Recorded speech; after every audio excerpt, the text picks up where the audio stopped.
I do think that this personal genomics is very much part of this kind of, Web 2.0 phenomenon of sharing information.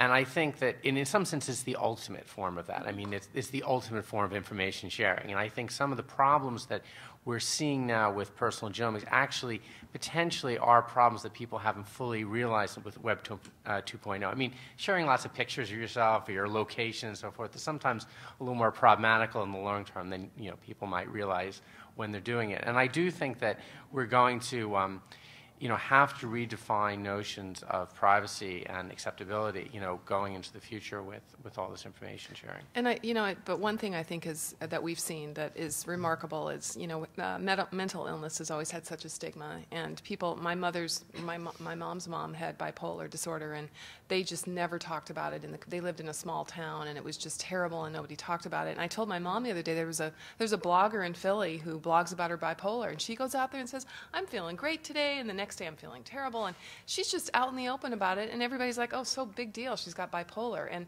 I think that's kind of what your point may be, that we have a different sensitivity to privacy because there are stigmas that in previous generations that we just don't have anymore, and we're not as concerned about these things. And I do think there's a big shift. I have a son who's a junior at Berkeley, and he's privacy, they're out on Facebook, they're doing all these things. Is he one of my students?